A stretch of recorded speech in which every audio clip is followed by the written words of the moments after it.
엄마, 여기 공기 진짜 좋죠? 요양원 같은 데보다 훨씬 나을 거예요. 아들 이민주는 비웃으며 말했습니다.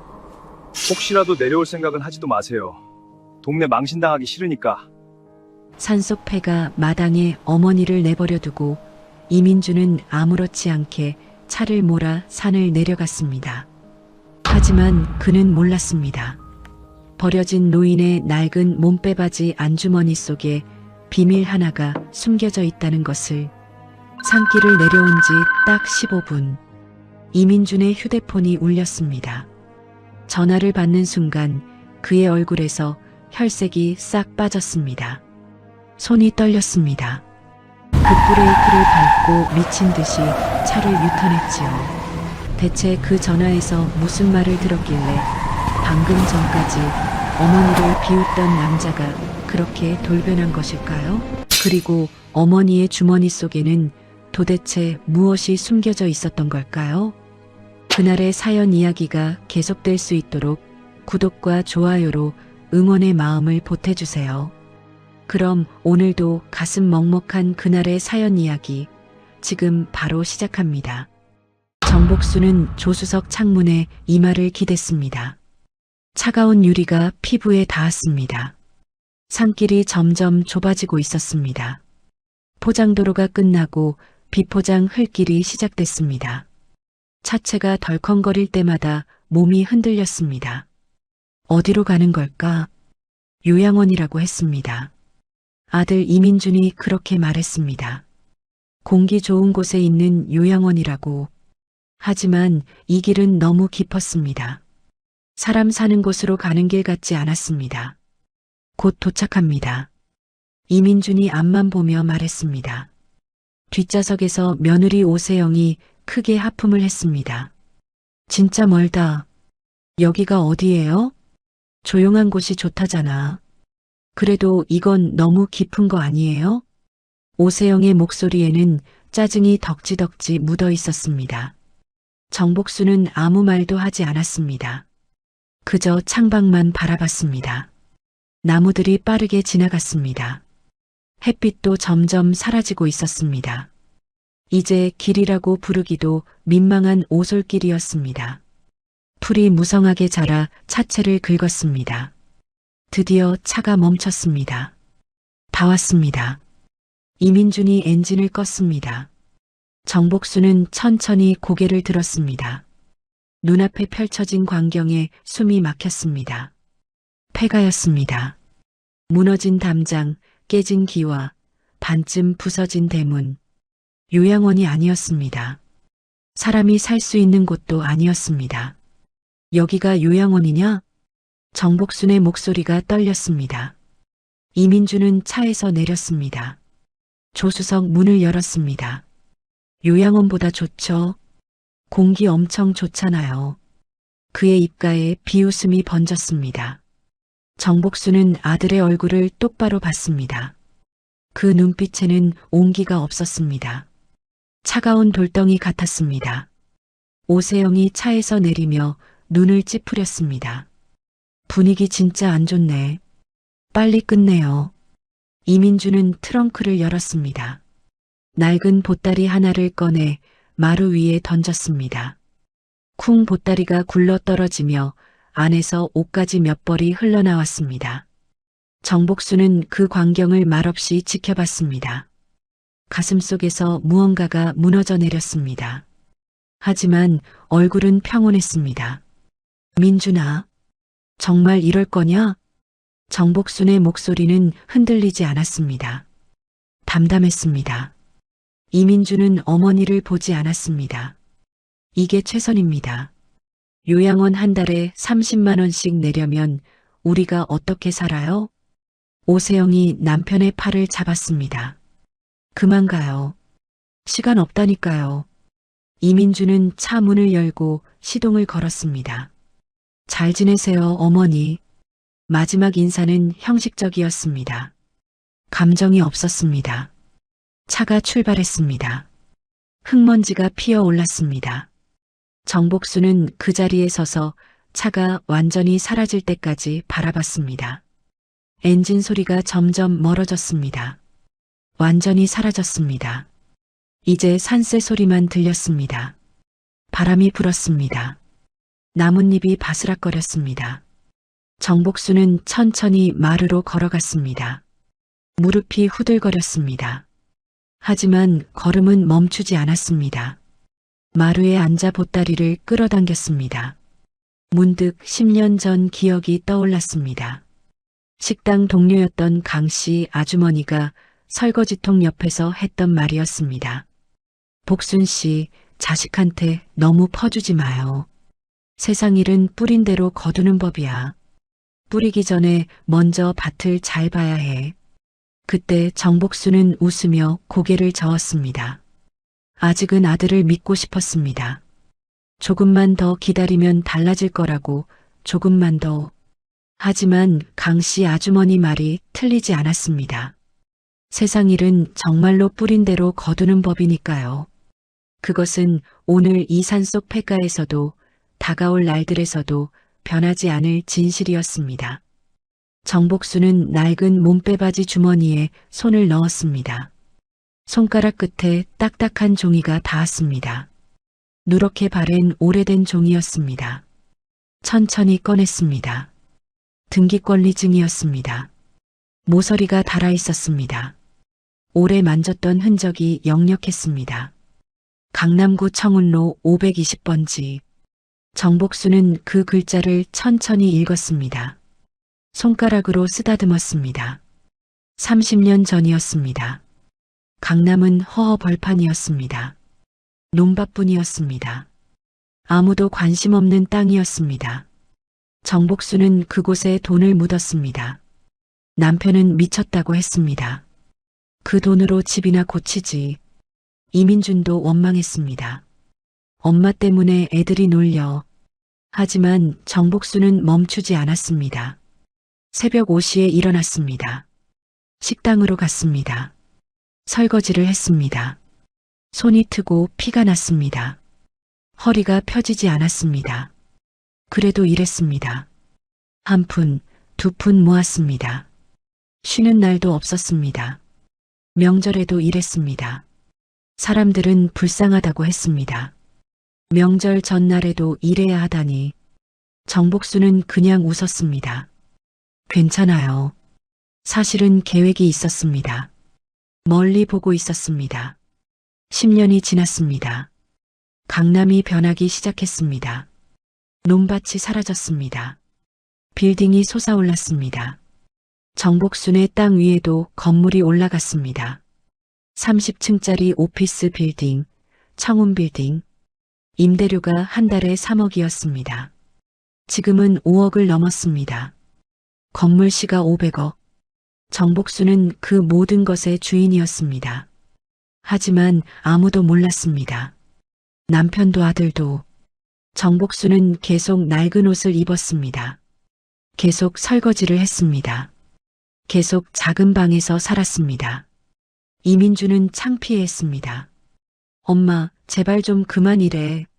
사람들이 뭐라는지 알아? 오세영은 더 심했습니다. 어머님 때문에 우리가 가난한 집 취급받아요. 정복수는 아무 말도 하지 않았습니다. 그저 웃었습니다. 이게 편한데 뭐. 사실은 지켜보고 있었습니다. 아들을, 며느리를, 그들의 본 모습을. 이민주는 사업을 시작했습니다. 카페, 식당, 무역 모두 실패했습니다. 빚이 쌓였습니다. 엄마, 돈 좀 빌려줘. 정복수는 조금씩 줬습니다. 많지 않은 돈. 하지만 꾸준히. 이민주는 불만이었습니다. 고작 이것밖에? 오세영은 코웃음 쳤습니다. 어머님, 돈도 별로 없나 봐요. 정복수는 설거지를 하며 그 말을 들었습니다. 물이 차가웠습니다. 손이 시렸습니다. 하지만 표정은 변하지 않았습니다.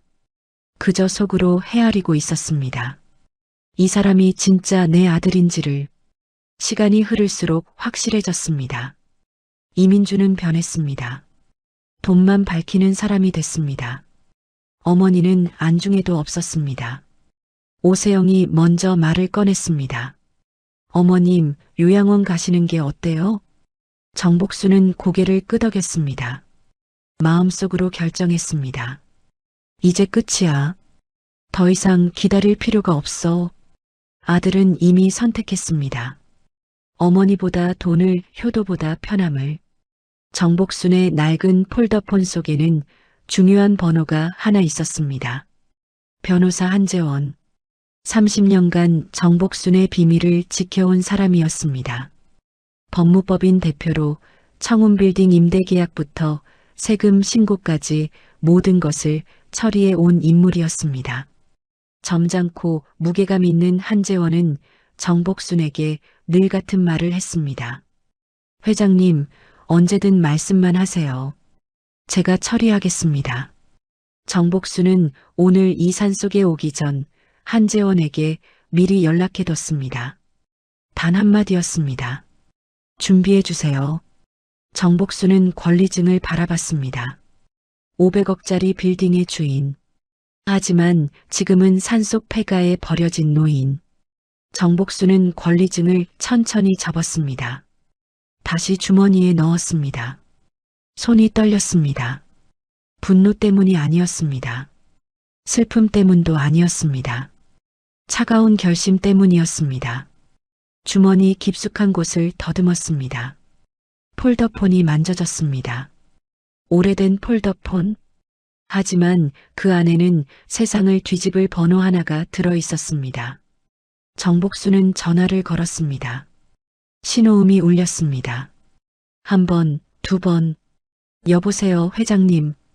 한재원의 목소리는 정중했습니다. 나야. 어디 계십니까? 오늘 연락이 안 돼서 걱정했습니다. 산속이야. 폐가에. 잠시 침묵이 흘렀습니다. 한재원의 숨소리가 거칠어졌습니다. 설마 아드님이 회장님을 그곳에? 맞아. 내 아들이 나를 버렸어. 한재원의 목소리가 낮게 떨렸습니다. 분노가 섞여 있었습니다. 정복수는 차분했습니다. 10분 후에 이민준한테 전화해. 무슨 말씀을 전하겠습니까? 모든 걸 알려줘. 내가 누군지. 한재원은 잠시 말이 없었습니다. 그리고 낮고 단호하게 대답했습니다. 알겠습니다, 회장님. 전화가 끊어졌습니다. 정복수는 폴더폰을 무릎 위에 내려놨습니다. 하늘을 올려다봤습니다. 구름 한 점 없이 맑았습니다. 작게 중얼거렸습니다. 민준아, 엄마가 누군지 이제 알게 될 거야. 바람이 불었습니다. 나뭇잎이 흔들렸습니다. 정복수는 눈을 감았습니다. 깊게 숨을 들이마셨습니다. 정말 공기가 좋았습니다. 아들 말이 맞았습니다. 하지만 그건 중요하지 않았습니다. 중요한 건 지금부터였습니다. 이민주는 핸들을 잡고 있었습니다. 산길을 빠져나오고 있었습니다. 입가에 미소가 걸려 있었습니다. 드디어 끝났네. 오세영이 옆에서 고개를 끄덕였습니다. 그러게요. 이제 우리끼리 살 수 있겠어요. 이민주는 창문을 내렸습니다. 바람이 얼굴을 스쳤습니다. 상쾌했습니다. 요양원비 한 달에 30만 원이면 1년에 360만 원이잖아. 그 돈이면 차 바꿀 수 있어. 오세영의 눈이 반짝였습니다. 벤츠 사요. 이번엔 벤츠. 이민주는 웃었습니다. 그때였습니다. 휴대폰이 울렸습니다. 따르릉 날카로운 진동 소리가 차 안을 가득 채웠습니다. 모르는 번호였습니다. 여보세요. 이민준 씨 맞으십니까? 낯선 남자 목소리였습니다. 차분하고 정중했습니다. 하지만 어딘가 차가웠습니다. 네. 그런데 누구시죠? 한재원 변호사입니다. 정복순 회장님의 대리인입니다. 이민주는 미간을 찌푸렸습니다. 정복순, 우리 어머니요? 네, 맞습니다. 이민주는 웃음이 났습니다. 회장님이라니 무슨 농담이세요? 한재원의 목소리는 여전히 차분했습니다. 농담이 아닙니다. 정복순 회장님은 강남구 청운로 520번지 소재 청운빌딩의 소유주이십니다. 30층 규모의 오피스 빌딩입니다. 현재 시가 500억 원 상당이며 월 임대 수익만 5억 원입니다. 이민준의 웃음이 멈췄습니다. 손이 떨렸습니다. 얼굴에서 혈색이 싹 빠졌습니다. 차를 갓길에 세웠습니다. 잠깐만요. 뭔 소리예요, 지금? 오세영이 남편을 쳐다봤습니다. 왜요? 무슨 일이에요? 이민준은 손으로 오세영을 막았습니다. 계속 말씀하세요. 한재원은 계속 말했습니다. 30년 전 해당 부지를 매입하셨고 15년 전 빌딩을 건설하셨습니다. 현재 월 임대 수익은 5억 원이며 모든 서류가 갖춰져 있습니다. 단 30분 내로 특별한 사유가 없으면 사전에 예정된 조치들을 실행할 예정입니다. 조치. 그 단어가 이민준의 머릿속에 쿵 하고 박혔습니다. 어떤 조치요? 30분 후에 직접 확인하시게 될 겁니다. 한재원의 목소리에는 감정이 없었습니다. 전화가 끊어졌습니다. 이민준은 오세영을 돌아봤습니다. 입술이 파르르 떨렸습니다. 엄마가 회장이래. 뭐요? 500억짜리 빌딩 주인이래. 우리 엄마가. 오세영의 입이 떡 벌어졌습니다. 이민준은 차를 급하게 돌렸습니다. 유턴했습니다. 끽 타이어가 날카로운 소리를 내며 차가 방향을 틀었습니다. 엑셀을 밟았습니다. 심장이 미친 듯이 뛰었습니다. 머릿속이 하얘졌습니다. 500억 회장 조치. 단어들이 머릿속을 휘젓고 다녔습니다. 오세영이 소리쳤습니다. 천천히 가요. 무슨 일인지 설명 좀 해요. 엄마가 우릴 속였어. 30년 동안. 무슨 소리예요? 엄마가 부자였어. 우리보다 훨씬. 차가 더 빨라졌습니다. 나뭇가지가 차체를 긁었습니다. 폐가가 보였습니다. 기 급브레이크를 밟았습니다.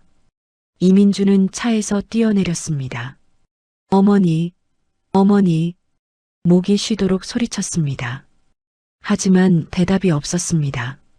폐가는 조용했습니다. 마루에는 보따리만 그대로 있었습니다. 그리고 그 옆에 지팡이 하나가 놓여 있었습니다. 어머니는 사라지고 없었습니다. 이민준은 폐가 안을 뒤졌습니다. 방마다 들어가 봤습니다. 거실, 부엌, 안방 모두 비어 있었습니다. 먼지만 가득했습니다. 어머니 계세요? 목이 쉬도록 소리쳤습니다. 하지만 대답은 없었습니다. 오세영이 뒤따라 들어왔습니다. 없어요. 어디 갔지? 이민준은 마당으로 나갔습니다. 주변을 둘러봤습니다. 숲만 보였습니다. 나무와 풀만 무성했습니다. 다시 마루로 돌아왔습니다. 보따리가 그대로 있었습니다. 펼쳐진 채로 옷가지 몇 벌이 흩어져 있었습니다. 그리고 그 옆에 지팡이. 이민준은 지팡이를 집어들었습니다. 손잡이 부분이 닳아 있었습니다. 오래 사용한 흔적이었습니다. 이민준의 가슴이 철렁 내려앉았습니다. 어머니가 이걸 두고 갔다고. 지팡이 없이는 제대로 걷지도 못하는데. 그때 뭔가 눈에 들어왔습니다. 마루 끝에 놓인 액자였습니다. 이민준은 다가갔습니다. 액자를 집어들었습니다. 가족 사진이었습니다.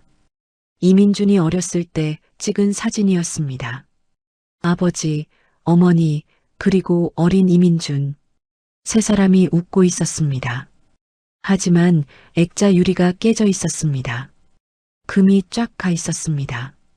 이민준의 얼굴 위로 금이 지나 있었습니다. 이민준은 손가락으로 금간 유리를 만졌습니다. 차가웠습니다. 액자를 뒤집어 봤습니다. 뒷면에 뭔가 적혀 있었습니다. 볼펜으로 쓴 글씨였습니다.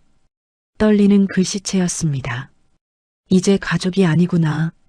이민준은 숨이 막혔습니다. 손에서 액자가 떨어졌습니다. 쨍그랑 바닥에 떨어진 액자의 유리가 완전히 산산조각 났습니다. 이민주는 그 자리에 주저앉았습니다. 다리에 힘이 풀렸습니다. 엄마. 목소리가 떨렸습니다. 내가 엄마를 버렸으니까 엄마도 나를 버린 거야. 오세영이 남편의 어깨를 흔들었습니다. 오빠, 정신 차려요. 어머니 찾아야죠. 이민주는 고개를 들었습니다. 눈이 충혈돼 있었습니다. 액자 조각을 주었습니다. 사진 속 어머니를 바라봤습니다. 젊은 정복순이 웃고 있었습니다. 따뜻한 미소였습니다. 어린 이민준을 안고 있는 모습이었습니다. 이민준은 일어났습니다. 비틀거리며 마당으로 나갔습니다. 어머니, 어머니. 목이 터져라 소리쳤습니다. 하지만 대답은 없었습니다. 산은 조용했습니다. 바람만 불었습니다. 이민주는 휴대폰을 꺼냈습니다. 한재원에게 전화를 걸었습니다. 신호음이 울렸습니다. 한 번, 두 번. 이민준 씨. 한재원의 목소리가 들렸습니다. 차갑고 냉정했습니다. 변호사님, 어머니가 안 계세요. 어디 계신지 알려주세요. 제발이요. 한재원은 짧게 대답했습니다. 알고 있습니다. 그럼 어디? 회장님께서 떠나셨습니다. 더 이상 이민준 씨의 어머니로 사시지 않겠다고 하셨습니다. 이민준의 무릎이 꺾였습니다. 그게 무슨... 한재원이 말을 끊었습니다. 30분이 지났습니다. 모든 조치를 실행하겠습니다. 자산 동결, 계약 해지, 고발 준비 모두 진행됩니다. 잠깐만요, 제발요. 한 번만 더 기회를. 기회는 30년 동안 있었습니다. 한재원의 목소리는 단호했습니다. 이민준 씨는 그 기회를 모두 버리셨습니다. 뚝 전화가 끊어졌습니다. 이민준은 휴대폰을 떨어뜨렸습니다. 손에 힘이 없었습니다. 폐가 마당에 두 무릎을 꿇었습니다. 손으로 흙바닥을 짚었습니다. 엄마. 작게 불렀습니다. 하지만 아무도 대답하지 않았습니다. 다음 날 아침이었습니다. 이민주는 집으로 돌아왔습니다. 아파트 현관문 앞에 섰습니다. 비밀번호를 눌렀습니다. 삐삐 틀렸다는 소리만 났습니다. 다시 눌렀습니다. 또 같은 소리였습니다. 현관문에 종이가 붙어 있었습니다. 이민주는 그것을 떼어냈습니다. 압류 통지서였습니다. 손이 떨렸습니다. 오세영이 종이를 빼앗아 봤습니다. 얼굴이 하얗게 질렸습니다. 오빠, 이거 진짜예요? 이민주는 곧장 한재원에게 전화했습니다. 집이 왜 압류됐습니까? 말씀드렸죠. 모든 자산을 동결한다고. 하지만 집은 제 명의인데. 아닙니다. 계약서를 확인해 보세요. 실소유주는 정복순 회장님이십니다. 이민준 씨는 명의만 빌린 겁니다. 보증금, 중도금 모두 회장님 계좌에서 나갔습니다. 전화가 끊어졌습니다. 이민주는 현관 앞 바닥에 주저앉았습니다. 이제 돌아갈 곳이 없었습니다. 뒤로 돌아가는 문이 완전히 닫혀버렸습니다. 두 사람은 근처 찜질방으로 갔습니다. 입장료를 냈습니다. 2만 원. 남은 돈 8만 원. 이민주는 그것을 세며 한숨을 쉬었습니다. 뜨거운 황토방 안에 두 사람이 나란히 누웠습니다. 오세영이 먼저 입을 열었습니다. 오빠, 진짜 아무것도 없는 거예요? 정말로? 이민주는 천장을 바라봤습니다. 대답하지 않았습니다. 그 어머니가 왜 이러는 거예요? 30년을 숨겨놓고 이제 와서. 오세영의 목소리에 날이 섰습니다. 내가 뭘 잘못했어요? 요양원 비용이 너무 비싼 것뿐인데. 이민주는 조용히 말했습니다. 잘못했어. 뭐요? 우리가 잘못했어, 세영아. 오세영은 입을 다물었습니다. 두 사람 사이에 침묵이 흘렀습니다. 뜨거운 공기가 가슴을 눌렀습니다. 찜질방에서 사흘을 버텼습니다. 돈은 4만 원밖에 남지 않았습니다. 더 이상 있을 수가 없었습니다. 두 사람은 짐을 들고 나왔습니다. 갈 곳이 없었습니다. 공원 벤치에 앉았습니다. 이민주는 멍하니 앞을 바라봤습니다. 그때였습니다. 한 할머니가 리어카를 끌며 지나갔습니다. 공원 쓰레기통을 하나씩 뒤지며 박스와 신문지를 꺼내 담고 있었습니다. 허리를 굽힐 때마다 얼굴이 일그러졌습니다. 아팠습니다. 하지만 멈추지 않았습니다. 묵묵히 리어카를 채워나갔습니다. 이민주는 그 모습을 한참 바라봤습니다. 어머니가 떠올랐습니다. 새벽 5시에 일어나 식당으로 향하던 뒷모습, 낡은 운동화를 신고 총총 걸어가던 그 모습. 이민주는 고개를 떨궜습니다. 그때는 창피하다고만 생각했습니다. 엄마가 부끄럽다고만 생각했습니다. 하지만 저 할머니도 그리고 어머니도 묵묵히 버티고 있었던 것이었습니다. 누군가를 위해 이민주는 사무실로 향했습니다. 문에 봉인지가 붙어 있었습니다. 임대차 계약 해지 통보였습니다. 이민주는 그것을 보며 멍하니 서 있었습니다. 오세영이 문을 두드렸습니다. 안에 우리 물건 다 있는데. 하지만 아무도 대답하지 않았습니다. 이민주는 계단에 털썩 주저앉았습니다. 끝났어. 다 끝났어. 오세영이 남편 옆에 앉았습니다. 거래처한테 연락해봐요. 이민주는 휴대폰을 꺼냈습니다. 첫 번째 거래처에 전화를 걸었습니다. 아, 이 사장님. 저희도 어제 통보 받았어요. 이 사장님과 거래 중단하라고요. 누가 그런 말을? 정복순 회장님 측에서요. 전화가 끊어졌습니다. 다른 번호를 눌렀습니다. 또 전화했습니다. 같은 대답만 돌아왔습니다. 계약 파기, 거래 중단. 모든 곳에서 같은 말이었습니다. 이민주는 휴대폰을 내려놨습니다. 다 끊어졌어. 오세영이 물었습니다. 전부요? 응, 전부. 이민주는 휴대폰으로 계좌를 확인했습니다. 잔액이 있어야 할 자리에 단 2글자가 적혀 있었습니다. 동결. 이민주는 화면을 다시 눌렀습니다. 바뀌지 않았습니다. 오세영이 가방을 뒤졌습니다. 지갑을 꺼냈습니다. 안을 확인했습니다. 저도 10,000원밖에 없어요. 이민준도 지갑을 꺼냈습니다. 현금이 조금 있었습니다. 9만 원. 두 사람이 가진 돈 총 10만 원. 오세영은 입술을 깨물었습니다. 이걸로 어떻게 살아요? 이민주는 대답하지 않았습니다. 그때 세상 일은 뿌린 대로 거두는 법이라던 강씨 아주머니의 말이 머릿속을 스쳤습니다. 이민주는 눈을 질끈 감았습니다. 30년 동안 어머니가 뿌린 것들이 이제 거두어지고 있었습니다. 그리고 자신이 뿌린 것들도 마찬가지였습니다. 두 사람은 차에 올라탔습니다. 이민주는 시동을 걸려고 했습니다. 그때 누군가 차 옆에 섰습니다. 견인 기사였습니다. 이민준 씨 맞으시죠? 네. 차량 압류 통보 받았습니다. 차에서 내리세요. 이민주는 얼어붙었습니다. 차도요? 네. 이것도 정복순 회장님 명의더라고요. 이민주는 핸들을 꽉 잡았습니다. 잠깐만요. 이건 빨리 내리세요. 안 그러면 강제로 끌어내립니다. 이민주는 핸들에서 손을 떼었습니다. 천천히 차에서 내렸습니다. 오세영도 내렸습니다. 끼르릉 견인차가 차를 끌고 갔습니다. 이민주는 그것을 지켜봤습니다. 차가 멀어졌습니다. 완전히 사라졌습니다. 오세영이 남편의 팔을 잡았습니다. 오빠, 우리 진짜 아무것도 없어요? 이민주는 고개를 끄덕였습니다.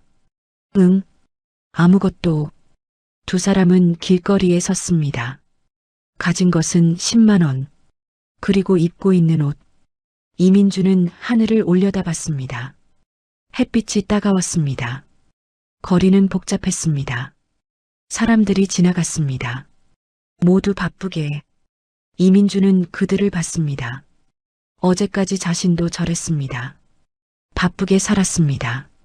돈을 쫓았습니다. 그리고 어머니를 버렸습니다. 이제 모든 것이 사라졌습니다.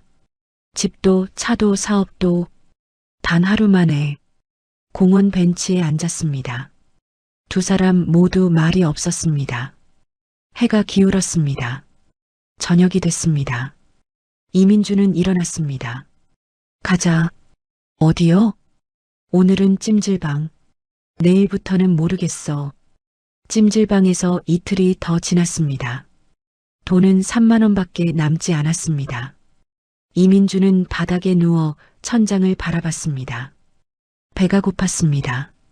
하루에 한 끼만 먹었습니다. 편의점 삼각김밥. 그것도 둘이서 나눠 먹었습니다. 오세영이 벽에 기대 앉아 있었습니다. 눈이 충혈돼 있었습니다. 울었던 모양이었습니다. 오빠, 이러다 죽는 거 아니에요? 이민주는 대답하지 않았습니다. 오세영이 친구들에게 전화를 걸기 시작했습니다. 받지 않았습니다. 다른 번호로 걸었습니다. 또 안 받았습니다. 오세영의 얼굴이 일그러졌습니다. 다들 피해요. 이민주는 고개를 숙였습니다. 그럴 줄 알았어. 다음 날 밤이었습니다. 두 사람은 공원 벤치에 앉아 있었습니다. 이민준이 말했습니다. 오늘은 여기서 자자. 오세영의 목소리가 떨렸습니다. 나 못해요.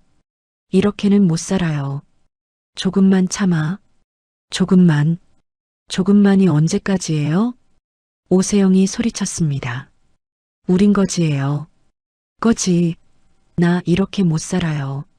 오세영은 일어났습니다. 가방을 챙겼습니다. 이민준이 팔을 잡았습니다. 세영아, 놓아요. 오빠랑 있으면 나도 죽어요. 나 살아야 해요. 오세영은 팔을 뿌리쳤습니다. 뛰기 시작했습니다. 공원을 빠져나갔습니다. 이민주는 뒤따라 뛰었습니다. 세영아, 세영아. 하지만 오세영은 돌아보지 않았습니다. 어둠 속으로 사라졌습니다. 이민주는 그 자리에 멈춰 섰습니다. 숨이 가빴습니다. 세영아. 작게 불렀습니다. 하지만 대답은 없었습니다. 이민주는 혼자 남았습니다. 완전히 벤치로 돌아왔습니다. 주저앉았습니다. 하늘을 올려다봤습니다. 별이 떠 있었습니다. 다 잃었습니다. 아내도 돈도 집도 모든 것이었습니다. 이민주는 눈을 감았습니다. 눈물이 흘렀습니다. 며칠 전 낮에 공원에서 봤던 할머니의 모습이 다시 떠올랐습니다.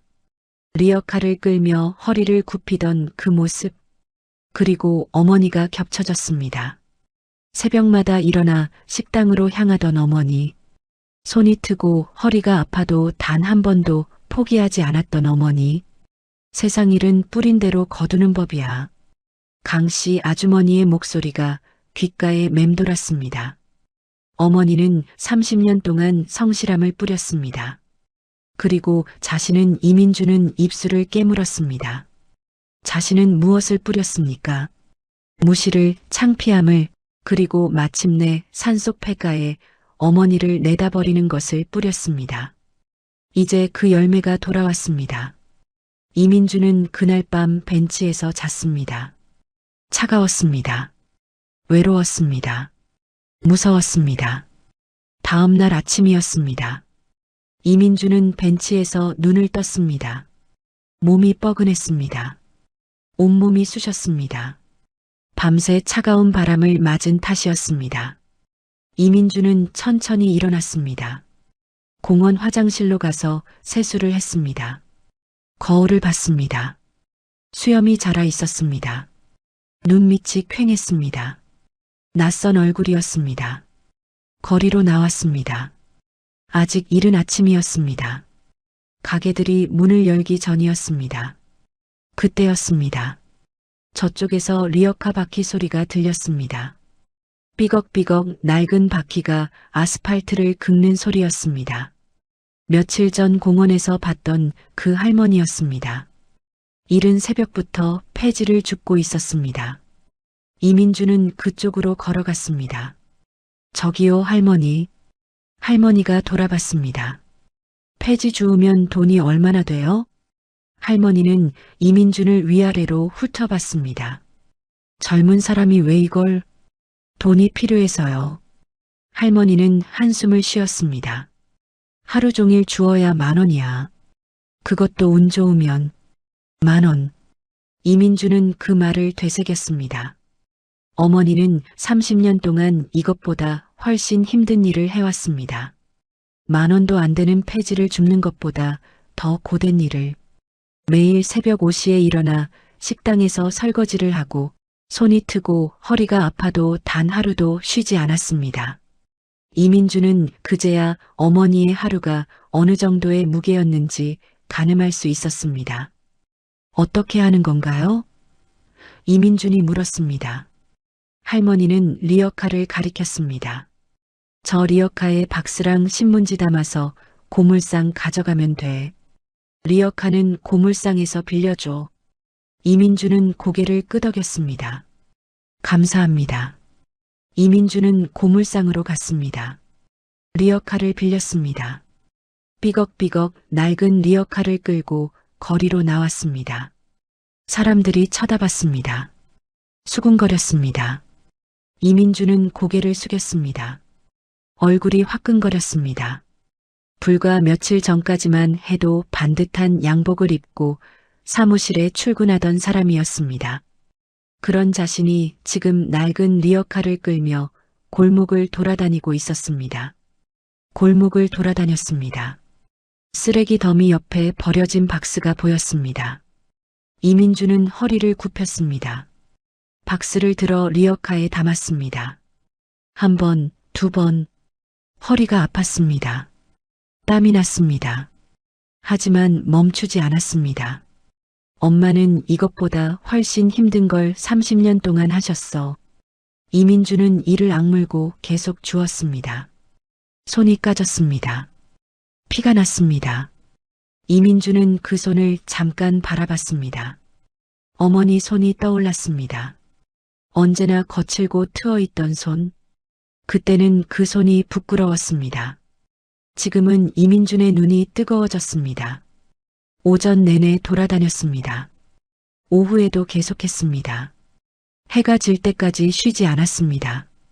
리어카가 가득 찼습니다. 이민주는 고물상으로 갔습니다. 폐지를 내려놨습니다.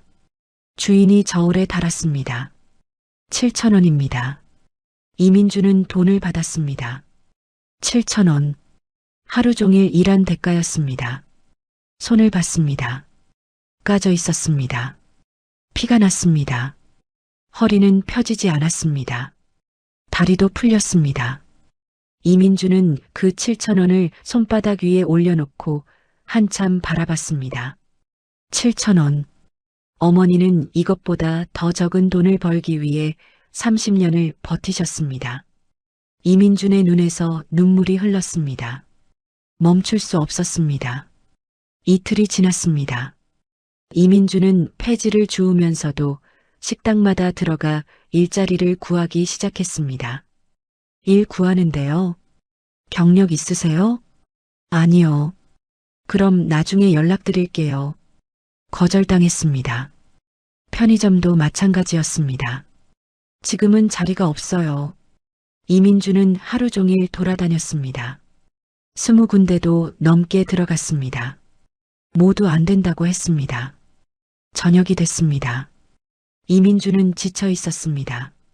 다리가 후들거렸습니다. 벤치에 앉았습니다. 오늘 하루 번 돈은 폐지 8,500원이 전부였습니다. 편의점에서 삼각김밥 하나를 샀습니다. 1,500원짜리. 벤치에 앉아 먹었습니다. 맛이 없었습니다. 하지만 먹어야 했습니다. 살아야 했으니까. 그날 밤 이민주는 처음으로 한 가지를 명확히 깨달았습니다. 어머니가 단순히 돈을 번 사람이 아니라는 것을, 30년 동안 누군가를 위해 버텨온 사람이라는 것을, 그리고 그 누군가는 다름 아닌 자신이었다는 것을.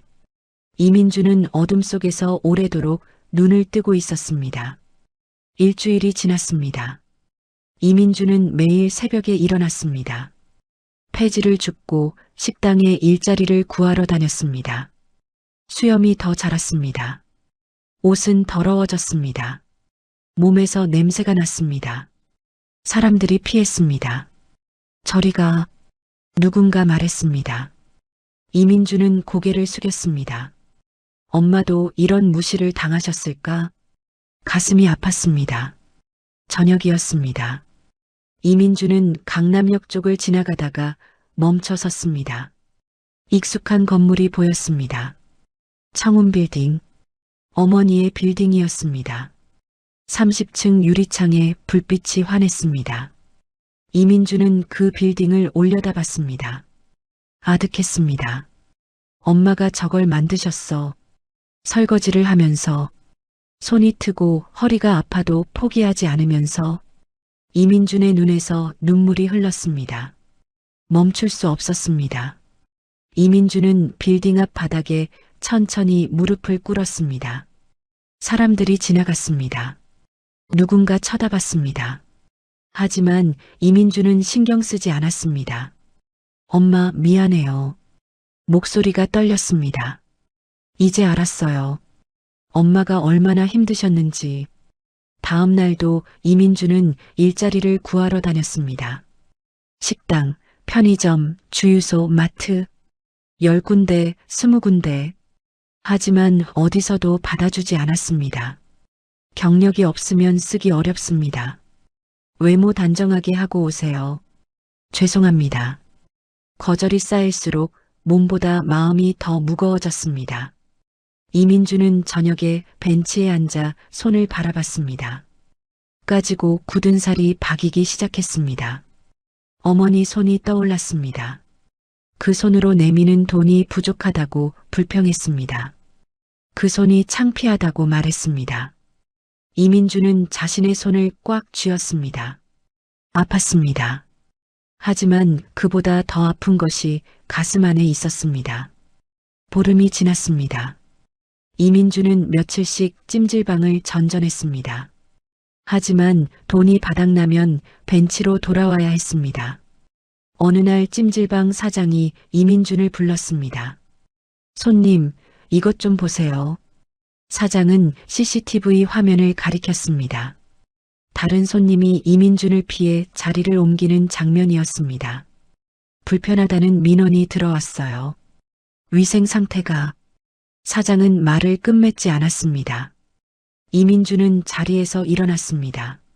알겠습니다. 더 이상 할 말이 없었습니다. 찜질방을 나왔습니다. 밖은 차가웠습니다. 이민주는 잠시 그 자리에 서 있었습니다. 어머니도 이런 눈초리를 받으셨을까? 낡은 옷을 입고 다닌다고, 냄새난다고 사람들이 피하는 눈초리를. 이민주는 주먹을 쥐었습니다. 그리고 다시 걸었습니다. 3주가 지난 어느 날 밤이었습니다. 이민준의 휴대폰에 문자가 왔습니다. 오세영이었습니다. 오빠, 나 친정에 있어요. 이혼 서류 보낼게요. 미안해요. 이민주는 그 문자를 오래 바라봤습니다. 다시 읽었습니다. 한 번 더 읽었습니다. 답장을 치려고 했습니다. 하지만 무슨 말을 써야 할지 몰랐습니다. 결국 휴대폰을 주머니에 넣었습니다. 하늘을 올려다봤습니다. 별이 없었습니다. 구름이 하늘을 덮고 있었습니다. 아내도 갔습니다. 이제 진짜 혼자였습니다. 이민주는 벤치에 누웠습니다. 눈을 감았습니다. 처음으로 이런 생각이 들었습니다. 이제 어떻게 해야 하는 걸까? 살아야 하는 걸까? 이민주는 눈을 부릅떴습니다. 안 돼. 이렇게 무너지면 안 돼. 어머니는 30년을 버티셨는데. 이민주는 이를 악물었습니다. 다시 일어났습니다. 한 달이 지났습니다. 이민주는 그날도 식당 문을 두드렸습니다. 한 달째 거절만 당하고 있었습니다. 일 구합니다. 어떤 일 할 수 있어요? 설거지, 청소, 뭐든지 하겠습니다. 주인이 이민준을 봤습니다. 왜 이렇게 간절해요? 이민준은 솔직하게 말했습니다. 살아야 해서요. 그리고 배우고 싶어서요. 뭐요? 제대로 일하는 법을요. 주인은 잠시 생각했습니다. 내일부터 나와요. 새벽 5시. 이민준의 눈이 커졌습니다. 정말요? 급여는 최저시급. 식사 제공. 괜찮아요? 감사합니다. 이민준은 깊이 고개를 숙였습니다. 그날 밤 이민준은 벤치에서 처음으로 편하게 잠들었습니다. 하지만 한밤중에 빗소리에 잠이 깼습니다. 후두둑 후두둑 빗방울이 벤치를 두드렸습니다. 이민준은 젖었습니다. 오들오들 떨었습니다. 하지만 일어나지 않았습니다. 내일 새벽 5시에 일어나야 했습니다. 눈을 감았습니다. 엄마는 이 새벽을 30년 동안 혼자 버텼어. 나는 이것도 못 버티나. 이민주는 벤치를 꽉 잡았습니다. 다음 날 새벽 5시였습니다. 이민주는 식당에 도착했습니다. 주인이 앞치마를 건넸습니다. 설거지부터 시작해요. 알겠습니다. 이민주는 싱크대 앞에 섰습니다. 30년 전 어머니가 섰던 그 자리. 물을 틀었습니다. 접시를 들었습니다. 씻기 시작했습니다. 찬물이 손을 찔렀습니다. 하지만 멈추지 않았습니다. 1시간이 지났습니다. 2시간이 지났습니다. 손이 불었습니다. 허리가 아팠습니다. 다리도 저렸습니다. 그래도 멈추지 않았습니다. 이 정도는 아무것도 아니야. 어머니는 이걸 30년 동안 하셨어. 점심시간이 지나고 저녁시간도 지났습니다. 이민주는 마지막 접시를 씻었습니다. 주인이 다가왔습니다. 수고했어요. 감사합니다. 이민주는 허리를 폈습니다. 뻐근했습니다. 온몸이 아팠습니다. 주인이 봉투를 건넸습니다. 오늘 일당이에요. 이민주는 봉투를 받았습니다. 5만 원. 손에 쥐었습니다. 이 돈이 가장 무거웠습니다. 지금까지 살면서 가장 정직하게 번 돈이었습니다. 한 달을 꽉 채워 일했습니다. 하지만 몸이 한계를 보내기 시작했습니다. 어느 날 아침 이민주는 싱크대 앞에서 갑자기 어지러움을 느꼈습니다. 손을 짚었습니다. 식은땀이 흘렀습니다. 주인이 달려왔습니다. 괜찮아요? 네, 괜찮습니다. 안색이 안 좋은데. 괜찮습니다. 계속하겠습니다. 이민주는 다시 설거지를 했습니다. 하지만 손이 떨렸습니다. 접시를 놓쳤습니다.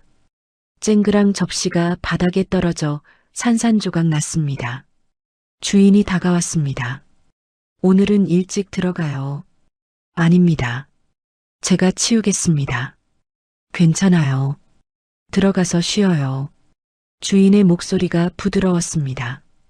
이민주는 고개를 숙였습니다. 식당을 나왔습니다. 밤바람이 차가웠습니다. 이민주는 골목 담벼락에 기댔습니다. 숨을 골랐습니다. 몸이 버텨주지 않고 있었습니다. 제대로 먹지 못한 탓이었습니다. 번 돈을 최대한 아끼다 보니 하루 한 끼로 버티고 있었습니다. 이민주는 무릎이 후들거리는 것을 느꼈습니다. 엄마는 이것보다 더 했어. 중얼거렸습니다. 더 힘든 몸으로 더 오랫동안. 이민주는 담벼락을 짚고 일어섰습니다. 아직 끝나지 않았습니다. 2달이 지났습니다. 이민주는 150만 원을 모았습니다. 식당 주인이 말했습니다. 이씨, 고시원이라도 알아봐요. 벤치에서 자면 몸 망가져요. 괜찮습니다. 아니에요. 건강해야 일도 하죠. 주인은 근처 고시원 정보를 줬습니다. 이민주는 그곳을 찾아갔습니다. 월세 30만 원. 작은 방이었습니다. 침대 하나, 책상 하나. 그게 전부였습니다. 하지만 이민준에게는 궁정 같았습니다. 계약했습니다. 보증금 30만 원에 첫 달 월세 30만 원. 총 60만 원. 떨리는 손으로 돈을 냈습니다. 방에 들어갔습니다. 문을 닫았습니다. 이민주는 침대에 앉았습니다. 그리고 혼자 웃었습니다. 내 방이다. 내 돈으로 얻은 내 방. 그날 밤 이민주는 오랜만에 눈물을 흘렸습니다. 슬픔이 아니었습니다. 안도였습니다. 그리고 이 작은 방에 누울 자격을 얻기까지 얼마나 많은 것을 잃었는지, 그리고 어머니가 이 작은 것 하나를 위해 얼마나 오랫동안 버텼는지가 한꺼번에 밀려왔습니다. 3달이 지났습니다. 이민주는 어느 날 밤 고시원 방 안에 혼자 앉아 있었습니다. 작은 창문으로 가로등 불빛이 들어왔습니다. 방 안에 가진 것이라고는 낡은 옷 몇 벌과 작은 가방 하나뿐이었습니다. 그리고 낡은 지팡이 하나. 폐가에서 가져온 어머니의 지팡이였습니다. 이민주는 그것을 손에 들었습니다. 손잡이 부분이 매끈하게 달아 있었습니다. 오래 잡아온 손의 온기가 스며든 것 같았습니다. 이민주는 지팡이를 가슴에 안았습니다. 눈을 감았습니다. 어머니의 손이 떠올랐습니다. 거칠고 트어있던 손. 그 손으로 설거지를 하고, 그 손으로 밥을 짓고, 그 손으로 아들을 키웠습니다. 그 손이 창피했습니다. 그 손을 부끄럽다고 했습니다.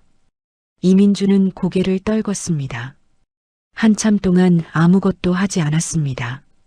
아무 생각도 하지 않으려 했지만 어머니의 얼굴이 자꾸 떠올랐습니다. 산속 폐가 마당에서 아들이 차를 몰고 떠나는 것을 말없이 바라보던 그 얼굴. 울지도 않았습니다. 소리치지도 않았습니다. 그저 바라봤습니다. 이민주는 그때 어머니의 그 표정이 무엇이었는지 이제야 알 것 같았습니다. 포기가 아니었습니다. 기다림이었습니다. 아들이 돌아오기를 바라는 것이 아니라 아들이 사람이 되기를 기다리는 눈빛이었습니다. 이민주는 지팡이를 내려놨습니다. 두 손을 마주 잡았습니다. 아직 거칠고 까진 손이었습니다. 하지만 처음으로 이 손이 부끄럽지 않았습니다. 3달이 지났습니다. 이민주는 매일 새벽 5시에 일어났습니다. 식당으로 갔습니다. 설거지를 했습니다. 청소를 했습니다. 홀서빙도 했습니다. 몸이 익숙해졌습니다. 손에 굳은 살이 박였습니다. 허리도 조금씩 단단해졌습니다. 그런데 어느 날 밤이었습니다. 고시원으로 돌아오는 길에 휴대폰이 울렸습니다. 모르는 번호였습니다. 이민준 씨 맞으십니까? 네. 한재원 법무법인입니다.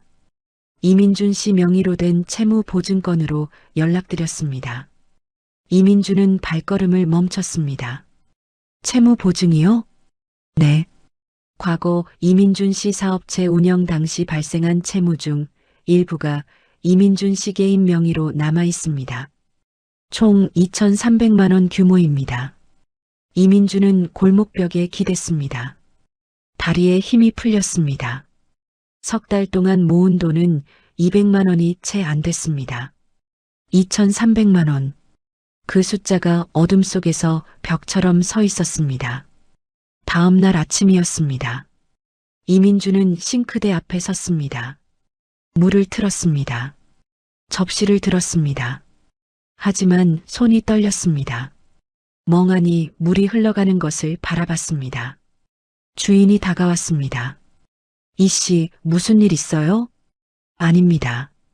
눈이 그게 뭐예요? 잠을 못 잤어요?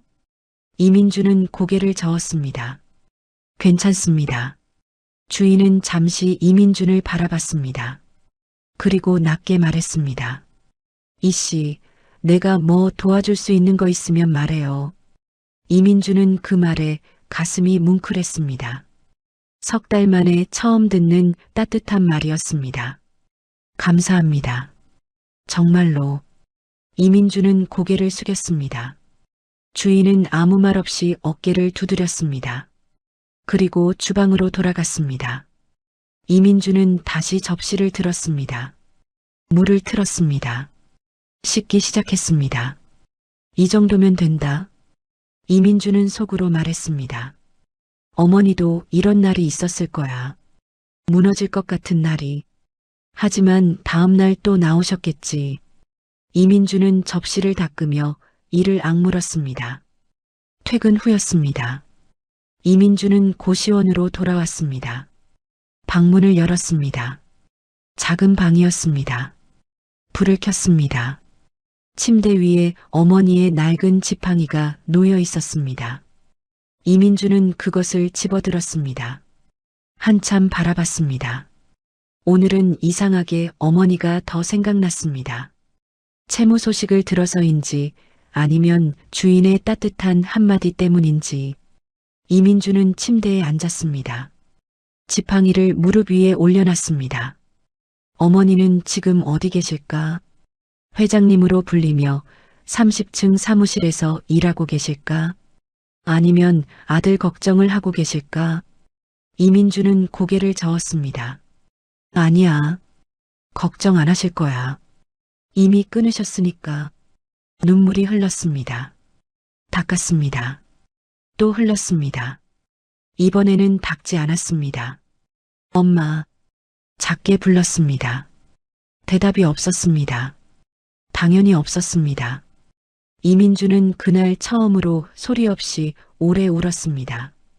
그로부터 열흘이 지났습니다. 식당 주인이 이민준을 불렀습니다. 주방 안쪽 작은 테이블에 마주 앉았습니다. 주인의 표정이 어두웠습니다. 이씨, 드릴 말씀이 있어요. 이민주는 조용히 기다렸습니다. 이 식당을 접으려고 합니다. 이민주는 숨을 멈췄습니다. 건물주가 월세를 2배로 올렸어요. 감당이 안 돼요. 주인은 손을 마주 잡았습니다. 이 씨한테는 정말 미안해요. 석 달 동안 정말 열심히 해줬는데. 이민주는 천천히 고개를 끄덕였습니다. 언제까지예요? 다음 달 말이요. 주인은 눈을 내리깔았습니다. 퇴직금 명목으로 한 달치 급여 더 드릴게요. 그것밖에 못 해줘서 미안해요. 이민주는 일어났습니다. 감사합니다. 정말로요. 주인이 이민준의 손을 잡았습니다.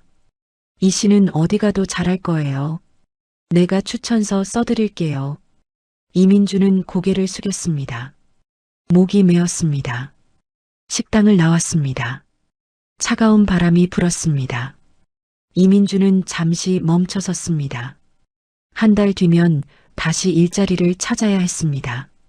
채무 2,300만 원은 여전히 남아 있었습니다. 앞이 보이지 않았습니다. 하지만 이상하게 두렵지 않았습니다. 어머니를 생각했습니다. 어머니도 이런 날이 있었을 겁니다. 그래도 다음 날 일어나셨습니다. 그날 저녁이었습니다. 이민주는 오랜만에 강남역 쪽으로 걸었습니다. 청운 빌딩이 보였습니다. 30층 유리창에 불빛이 환했습니다. 이민주는 빌딩 앞에 섰습니다. 유리문에 비친 자신을 봤습니다. 낡은 옷, 까진 손, 거친 얼굴. 하지만 예전처럼 초라하다는 생각이 들지 않았습니다. 이 얼굴이 지금 자신이었습니다. 이민주는 천천히 무릎을 꿇었습니다. 빌딩 앞 차가운 바닥에 사람들이 지나갔습니다. 쳐다봤습니다. 하지만 이민주는 신경 쓰지 않았습니다. 엄마, 목소리가 떨렸습니다. 내가 뭘 잘못했는지 이제 알아요. 엄마가 30년 동안 얼마나 힘드셨는지 이제 알아요. 바람이 불었습니다. 차가웠습니다. 빌딩의 유리창이 흔들리듯 반짝였습니다. 이민주는 눈을 감았습니다. 어머니의 목소리가 귓가에 들리는 것 같았습니다. 새벽에 혼자 일어나 식당으로 향하던 발소리, 설거지통에서 물소리, 아들이 잠든 것을 확인하고 방문을 살며시 닫던 그 소리, 그리고 강씨 아주머니의 말이 떠올랐습니다. 세상 일은 뿌린 대로 거두는 법이야. 어머니는 30년 동안 성실함을 뿌렸습니다. 사랑을 뿌렸습니다. 그리고 자신은, 이민주는 빌딩 유리를 바라봤습니다. 이제부터 무엇을 뿌려야 하는지 알고 있었습니다. 한참이 지났습니다. 이민주는 일어났습니다. 주머니를 뒤졌습니다. 그동안 모은 돈을 셌습니다. 한 달치 급여와 퇴직금을 합해 정확히 300만 원이 손에 잡혔습니다. 아니었습니다. 정확히는 며칠치 일당을 모아둔 돈이었습니다. 이 돈을 들고 가야겠다. 이민주는 결심했습니다. 하지만 곧 멈칫했습니다. 어머니가 받아주실까? 30년 만에 사람이 됐다는 증거로 300만 원을 들고 나타나는 아들을 용서해달라고 무릎이라도 꿇어야 할까? 아니야. 이민주는 고개를 저었습니다. 용서를 구하러 가는 게 아니었습니다. 어머니한테 알리고 싶었습니다. 내가 깨달았다는 것을, 어머니가 얼마나 대단한 분인지를, 그것으로 충분했습니다. 결과가 어떻게 되든 이민주는 청운빌딩을 다시 올려다봤습니다. 30층 불빛이 흔들리지 않았습니다. 어머니처럼. 어머니는 한 번도 흔들린 적이 없었습니다. 이민주는 고개를 들었습니다. 내일 가야겠다. 고시원으로 돌아왔습니다. 방문을 열었습니다. 불을 켰습니다. 침대에 앉았습니다. 어머니의 지팡이를 꺼냈습니다. 손잡이를 쓰다듬었습니다. 매끈하게 달아있었습니다. 30년의 무게였습니다. 이민주는 작게 중얼거렸습니다. 엄마, 내일 갈게요. 용서받으러 가는 게 아니에요. 그냥 알리러 가는 거예요. 내가 이제 조금은 알 것 같다고. 방 안이 조용했습니다. 가로등 불빛만 창문으로 들어왔습니다. 이민주는 지팡이를 내려놓고 눈을 감았습니다. 처음으로 마음이 고요했습니다.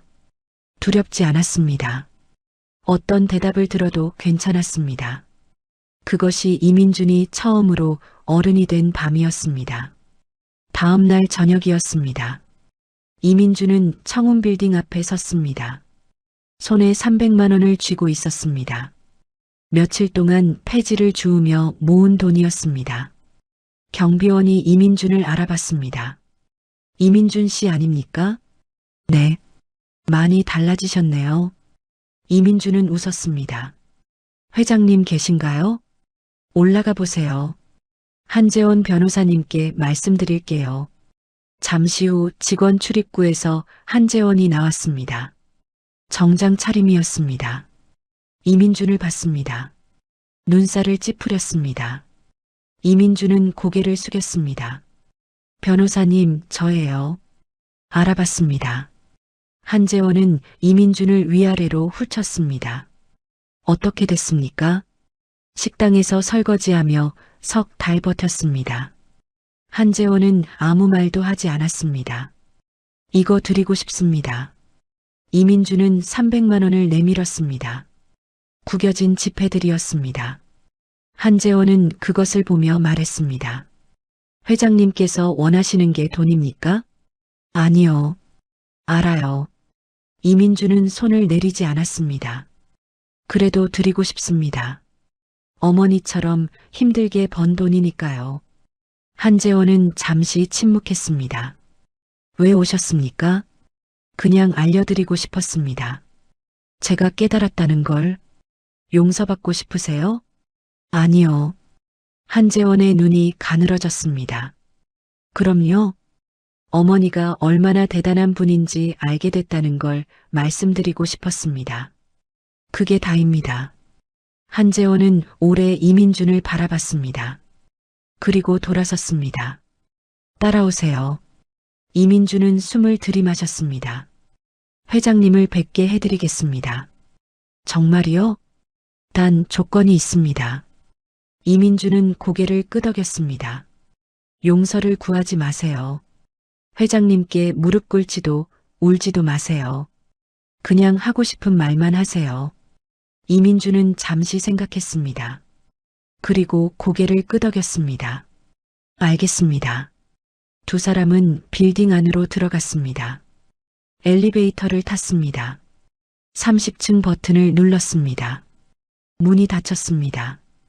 이민주는 엘리베이터 거울에 비친 자신을 봤습니다. 낡은 옷이었습니다. 거친 손이었습니다. 수염이 난 얼굴이었습니다. 하지만 눈빛이 달랐습니다. 석 달 전 폐가에서 어머니를 두고 차를 몰던 그 눈빛이 아니었습니다. 이민주는 주머니 속 300만 원을 손으로 쥐었습니다. 어머니 손이 닿았던 지팡이처럼 이 돈에도 이제 자신의 땀이 배어 있었습니다. 처음으로 정직하게 번 돈. 처음으로 어머니와 같은 방식으로 번 돈. 엘리베이터가 멈췄습니다. 띵 문이 열렸습니다. 넓은 복도가 펼쳐졌습니다. 깨끗하고 조용했습니다. 한재원이 앞장섰습니다. 이민주는 따라 걸었습니다. 복도 끝에 문이 보였습니다. 회장실이라는 금빛 글자가 새겨져 있었습니다. 한재원이 노크했습니다. 똑똑. 들어오세요. 정복순의 목소리였습니다. 낮고 차분했습니다. 이민주는 숨을 고르게 쉬었습니다. 손이 떨리지 않았습니다. 한재원이 문을 열었습니다. 이민주는 안으로 들어갔습니다. 넓은 사무실이었습니다. 창문 너머로 강남의 야경이 한눈에 보였습니다. 불빛이 가득했습니다. 그리고 책상 앞에 정복순이 앉아 있었습니다. 검은색 정장 차림이었습니다. 단정하게 빗어넘긴 머리, 등이 곧게 펴져 있었습니다. 서류를 보고 있었습니다. 고개를 들지 않았습니다. 이민주는 방 안에 섰습니다. 말이 나오지 않았습니다. 어머니였습니다. 산속 폐가 마루에 혼자 앉아있던 그 어머니와 같은 사람이었습니다. 하지만 완전히 달랐습니다. 무슨 일이니? 정복순이 서류를 보며 말했습니다. 목소리는 차갑고 냉정했습니다. 이민주는 입을 열었습니다. 어머니, 내 아들은 없어. 정복순은 여전히 서류를 봤습니다. 용건만 말해. 이민주는 주머니에서 300만 원을 꺼냈습니다. 책상 위에 조심스럽게 내려놨습니다. 정복순이 그것을 봤습니다. 이게 뭐니? 제가 석 달 동안 번 돈입니다. 드리고 싶었습니다. 정복순은 코웃음 쳤습니다. 300만 원. 그걸 주러 왔어? 네. 웃기는 소리 마. 넌 내게서 수억을 받아갔어. 300만 원으로 뭘 하겠다고. 정복순은 서류를 덮었습니다. 이민준을 똑바로 봤습니다. 이민준은 고개를 숙이지 않았습니다. 알아요. 그래도 드리고 싶었습니다. 알면서 왜 왔어? 말씀드리고 싶었습니다. 이민준은 어머니를 봤습니다. 어머니의 눈빛은 여전히 차가웠습니다. 하지만 이민준은 시선을 피하지 않았습니다. 어머니가 얼마나 대단한 분인지요. 정복순의 눈썹이 미세하게 올라갔습니다. 일주일 동안 폐지를 주었습니다. 이민준의 목소리가 조금 떨렸습니다. 석 달 동안 식당에서 설거지를 했습니다. 새벽 5시에 일어났습니다. 어머니가 일어나시던 그 시간에 정복순은 아무 말도 하지 않았습니다. 하루 종일 서서 일하면 손이 붓고 허리가 아픕니다. 그걸 처음 알았습니다. 손이 트고 피가 나는 게 어떤 건지 처음 알았습니다. 이민주는 두 손을 앞으로 내밀었습니다. 굳은 살이 박이고 군데군데 까진 손이었습니다. 어머니 손이 왜 그랬는지 이제 알겠습니다. 30년 동안 정복순의 시선이 그 손에 닿았습니다. 잠시였습니다. 그리고 다시 이민준의 얼굴로 옮겨갔습니다. 그래서 어쩌려고. 정복순의 목소리가 조금 낮아졌습니다. 아무것도 안 하려고요. 이민준이 말했습니다. 용서받으러 온 게 아닙니다. 그냥 알려드리고 싶었습니다. 어머니가 제 인생에서 가장 대단한 분이었다는 걸 알게 됐다고. 이민준은 잠시 멈췄습니다. 그리고 제가 그걸 다 짓밟았다는 것도요. 정복순의 손이 책상 위에서 미세하게 움직였습니다. 이민준은 돌아섰습니다. 문으로 걸어갔습니다. 손잡이를 잡았습니다. 그리고 멈췄습니다. 뒤를 돌아봤습니다. 어머니. 정복순은 창밖을 보고 있었습니다. 어머니가 사신 것처럼 살고 싶습니다. 힘들어도 아파도 포기하지 않고 그렇게 살 수 있을지 모르겠지만 배우고 싶습니다. 이민준은 문을 열었습니다. 나가겠습니다. 문이 닫혔습니다. 방 안에 정복순 혼자 남았습니다. 창밖을 바라봤습니다. 강남의 불빛이 가득했습니다. 30년 전 허허 벌판이던 그곳, 손이 트도록 일해서 만들어낸 그곳, 정복순의 눈가가 붉어졌습니다. 손이 떨렸습니다.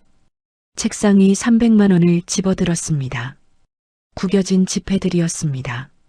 땀 냄새가 났습니다. 이민준의 땀 냄새였습니다. 정복순은 그 돈을 가슴에 안았습니다. 눈물이 볼을 타고 흘렀습니다. 민수야. 작게 중얼거렸습니다. 이제야 사람이 됐구나. 30년 만이었습니다. 정복순이 아들 때문에 처음으로 온 날이었습니다. 이민준은 엘리베이터를 타고 내려왔습니다. 1층 로비를 걸어 나갔습니다. 밤바람이 불었습니다. 차가웠습니다. 하지만 가슴은 따뜻했습니다. 어머니를 만났습니다. 비록 용서는 받지 못했지만 할 말을 했습니다. 그것으로 충분했습니다. 이민준은 걸었습니다. 고시원으로 향했습니다. 갈 곳이 생긴 사람의 발걸음이었습니다. 그때 뒤에서 발소리가 들렸습니다. 이민준 씨, 한재원이었습니다. 이민준은 걸음을 멈췄습니다. 돌아봤습니다. 한재원이 다가왔습니다. 손에 봉투를 들고 있었습니다. 회장님께서 전해달라고 하셨습니다. 이민준은 봉투를 받았습니다. 무거웠습니다. 뭔가요? 열어보세요. 이민준은 봉투를 열었습니다. 안에서 종이가 나왔습니다. 손으로 쓴 글씨였습니다. 정복순의 글씨체였습니다. 내일 아침 새벽 5시 예전 일하던 식당 근처에 국밥집이 있다. 거기서 보자. 이민준은 그 쪽지를 오래 바라봤습니다. 손이 떨렸습니다. 이게 한재원이 말했습니다. 회장님께서 직접 쓰셨습니다. 아까 방에서 나가시고 나서 바로요. 이민준의 눈이 뜨거워졌습니다. 한재원이 덧붙였습니다. 이민준 씨 새벽 5시에 늦지 마세요. 이민준은 고개를 끄덕였습니다. 말이 나오지 않았습니다. 한재원이 돌아섰습니다. 빌딩 안으로 들어갔습니다. 이민준은 그 자리에 서서 쪽지를 다시 읽었습니다. 내일 아침 새벽 5시 어머니가 평생 일어나시던 그 시간 이민준은 쪽지를 가슴 주머니에 넣었습니다. 그리고 걸었습니다. 발걸음이 가벼웠습니다. 새벽 5시였습니다. 이민준은 국밥집 앞에 섰습니다. 불이 켜져 있었습니다. 유리창 너머로 안이 보였습니다. 정복순이 앉아 있었습니다. 검은 정장이 아니었습니다. 낡은 점퍼를 입고 있었습니다. 평소 어머니의 모습이었습니다. 이민준은 문을 열었습니다. 딸랑딸랑 문 위 작은 종이 울렸습니다. 정복순이 고개를 들었습니다. 두 사람의 눈이 마주쳤습니다. 이민준은 걸어갔습니다. 정복순 맞은편에 앉았습니다. 아무 말도 하지 않았습니다. 정복순도 말이 없었습니다. 주인이 국밥 2그릇을 내왔습니다. 뜨거운 김이 피어올랐습니다. 정복순이 먼저 숟가락을 들었습니다. 먹어. 짧은 말이었습니다. 하지만 그 안에 모든 것이 담겨 있었습니다. 이민주는 숟가락을 들었습니다. 국밥을 한술 떴습니다. 뜨거웠습니다. 맛있었습니다. 눈물이 날 것 같았습니다. 두 사람은 말없이 국밥을 먹었습니다. 새벽 5시, 이른 아침 공기가 차가웠습니다. 하지만 국밥 그릇에서 피어오르는 김이 두 사람 사이를 따뜻하게 채웠습니다. 국밥 그릇이 비었습니다. 정복수는 테이블 위에 비닐봉지를 내밀었습니다. 이게 뭐예요? 이민준이 물었습니다. 열어봐. 이민준은 봉지를 열었습니다. 지팡이였습니다. 새 것이었습니다. 손잡이가 부드럽고 편한 것이었습니다. 이민주는 그것을 꺼냈습니다. 어머니, 폐가에 두고 온 거 낡았잖아. 새로 사뒀어. 이민주는 창밖을 봤습니다. 이민주는 새 지팡이를 두 손으로 잡았습니다. 손잡이가 매끈했습니다. 따뜻했습니다.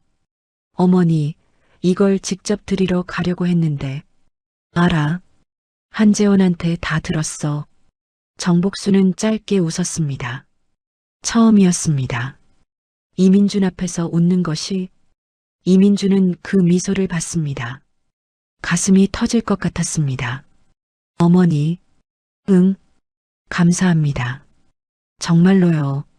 정복수는 대답하지 않았습니다. 대신 손을 내밀었습니다. 이민준의 손 위에 얹었습니다. 거칠고 주름진 손이었습니다. 30년의 시간이 담긴 손이었습니다. 이민준은 그 손을 꼭 잡았습니다. 두 사람은 한동안 그렇게 있었습니다. 새벽 5시, 국밥집 창밖으로 동이 트기 시작했습니다. 하늘이 조금씩 밝아오고 있었습니다. 그날 이후 이민준의 삶은 완전히 바뀌었습니다. 불과 3달 전만 해도 이민준은 압류된 아파트 앞에서 주저앉았던 사람이었습니다. 공원 벤치에서 잠을 자고 편의점 삼각김밥 하나를 둘이 나눠 먹던 사람이었습니다. 차 한 대, 사무실 하나 없이 길거리에 서서 지갑 속 10,000원짜리를 세던 사람이었습니다. 하지만 그 새벽 국밥집에서 어머니와 마주 앉은 이후로 이민주는 달라졌습니다. 다음 날 이민주는 새벽 5시에 일어났습니다. 예전처럼 몸이 무겁지 않았습니다. 고시원 방을 나섰습니다. 발걸음이 가벼웠습니다. 식당 주인의 소개로 새로운 일자리를 구했습니다. 이번에도 설거지부터 시작이었습니다. 이민주는 앞치마를 두르며 웃었습니다. 이것이 시작점이라는 것을 이제는 알았습니다. 어머니가 그 시작점에서 30년을 버텼습니다. 이민주는 이제 막 한 발을 내디뎠습니다. 6개월이 지났습니다. 이민주는 식당 주방팀장으로 승진했습니다. 급여도 올랐습니다. 한 달에 250만 원. 많은 돈은 아니었습니다. 하지만 이민주는 만족했습니다. 정직하게 번 돈이었으니까요. 예전에 이민준을 기억하는 사람이라면 지금의 그를 알아보지 못할 것입니다. 예전에 이민준은 사업 실패를 남 탓으로 돌렸습니다.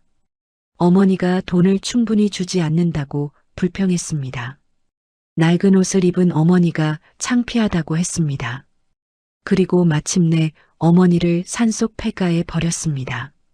마치 쓰레기를 내다버리듯. 지금의 이민주는 달랐습니다. 새벽 5시에 일어났습니다. 싱크대 앞에 섰습니다. 손님을 웃으며 맞이했습니다. 저녁에는 고시원 방으로 돌아왔습니다. 방은 여전히 작았습니다. 하지만 이민주는 그 방이 좋았습니다. 자신의 손으로 번 돈으로 얻은 방이었으니까요. 어머니가 30년 동안 살았던 방식이 바로 이것이었습니다. 화려하지 않지만 단단한 삶. 이민주는 이제 그것이 얼마나 대단한 일인지 알았습니다. 매주 일요일 새벽이었습니다. 이민주는 어머니를 만났습니다. 늘 같은 국밥집이었습니다. 늘 새벽 5시였습니다. 두 사람은 많은 말을 하지 않았습니다. 국밥 한 그릇을 앞에 두고 마주 앉았습니다. 뜨거운 김이 피어올랐습니다. 어느 일요일이었습니다. 정복순이 국밥을 먹다가 문득 물었습니다. 요즘 어때? 이민주는 잠시 생각했습니다. 힘든데요. 정복순이 고개를 들었습니다. 이민주는 웃었습니다. 근데 좋습니다. 정복순은 잠시 이민준을 바라봤습니다. 그리고 다시 국밥을 먹었습니다. 그래. 그 짧은 한마디가 이민준에게는 어느 때보다 따뜻한 말이었습니다. 정복순이 숟가락을 내려놨습니다. 그리고 조심스럽게 말했습니다. 채무 2,300만 원 말이야. 이민준은 고개를 들었습니다. 내가 정리해 줄게. 어머니, 그건 제가. 들어. 정복순의 목소리가 단호했습니다. 대신 조건이 있어. 이민주는 조용히 기다렸습니다. 갚아. 나한테. 한 달에 조금씩. 내가 번 돈으로. 이민주는 입술을 깨물었습니다. 눈이 뜨거워졌습니다. 알겠습니다. 정복순은 고개를 끄덕였습니다. 그리고 한 가지 더. 네. 다시는 이 시간에 늦지 마. 이민주는 웃었습니다. 알겠습니다, 어머니. 두 사람 사이에 따뜻한 침묵이 흘렀습니다. 창밖으로 동이 트고 있었습니다. 1년이 지났습니다. 이민주는 어머니의 채무를 조금씩 갚아 나갔습니다. 한 달에 30만 원씩. 적은 돈이었지만 빠뜨리지 않았습니다. 어머니는 매달 말일에 통장을 확인했습니다. 입금이 되면 아무 말도 하지 않았습니다.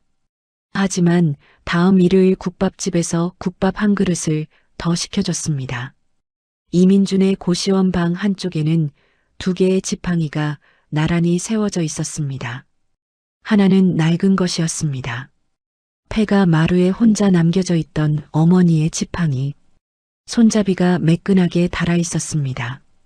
30년의 무게가 배어 있었습니다. 다른 하나는 새 것이었습니다. 어머니가 국밥집에서 건네준 그 지팡이. 손잡이가 부드럽고 편한 것이었습니다. 이민주는 매일 아침 그 2 지팡이를 봤습니다. 낡은 것은 과거였습니다. 자신이 어머니에게 저질렀던 일들. 새 것은 지금이었습니다. 어머니가 아직 자신에게 남겨둔 시간. 이민주는 2 지팡이 앞에서 매일 아침 다짐했습니다. 오늘도 새벽 5시에 일어나야겠다고. 세월이 흘렀습니다. 2년이 지났습니다. 이민주는 그 식당의 홀 매니저가 됐습니다. 급여는 350만 원이 됐습니다. 고시원을 나와 작은 원룸으로 이사했습니다. 보증금 500만 원, 월세 50만 원, 전부 자신이 번 돈으로 마련한 집이었습니다. 이삿날이었습니다. 이민주는 빈 원룸 한가운데 서서 주변을 둘러봤습니다. 넓지 않았습니다. 하지만 이민주는 그 공간이 좋았습니다. 손가락 하나 어머니의 도움 없이 만들어낸 공간이었으니까요. 그때 초인종이 울렸습니다. 딩동 문을 열었습니다. 정복순이 서 있었습니다. 손에 비닐봉지를 들고 있었습니다. 뭐 사왔어요? 밥솥. 정복순은 봉지를 내밀었습니다. 이 정도는 사줄 수 있어. 이민주는 봉지를 받았습니다.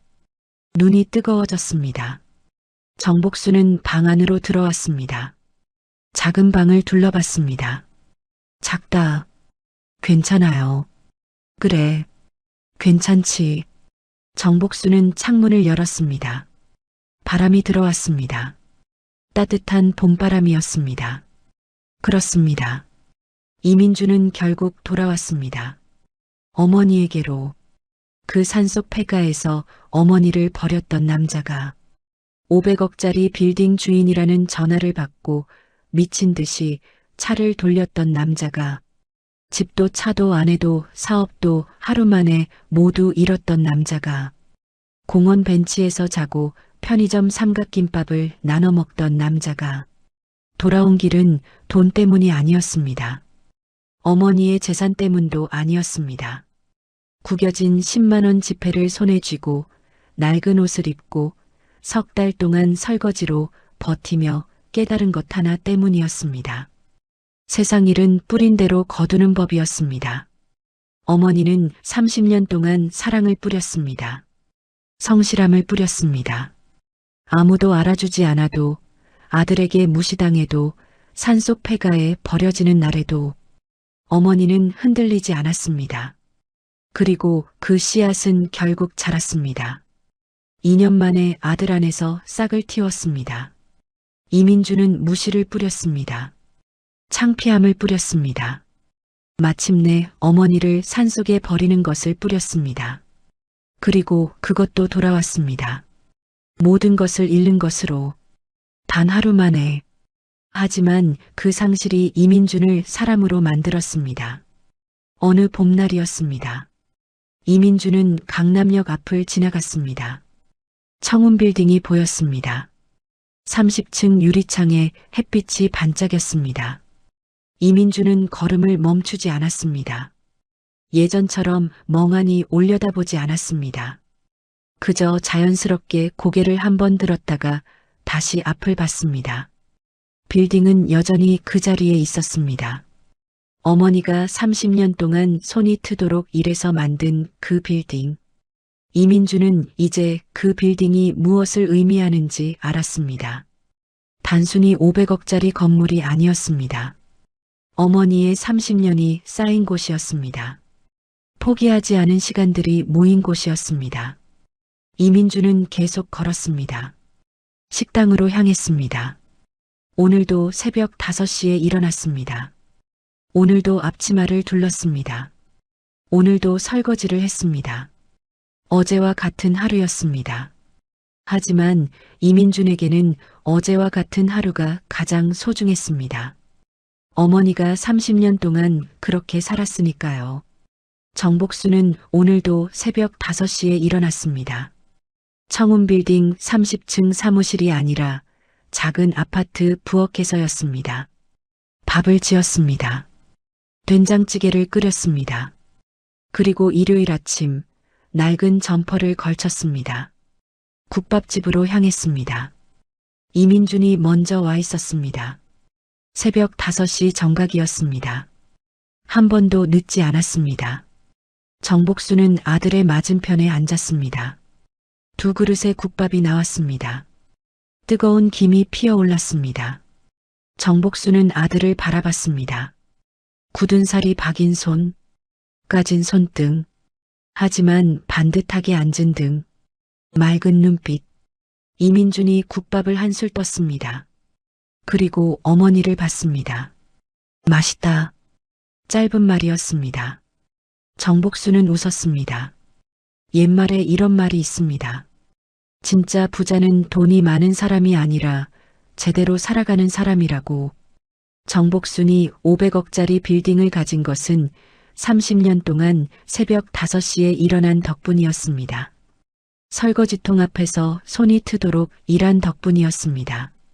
아무도 알아주지 않아도 포기하지 않은 덕분이었습니다. 그것이 진짜 부였습니다. 그리고 이민준이 모든 것을 잃고 다시 얻은 것도 마찬가지였습니다.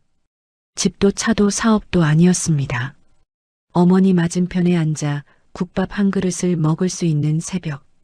그것이 이민준이 2년 만에 찾아낸 가장 값진 것이었습니다. 두 사람은 말없이 국밥을 먹었습니다. 창밖으로 봄 햇살이 내려왔습니다.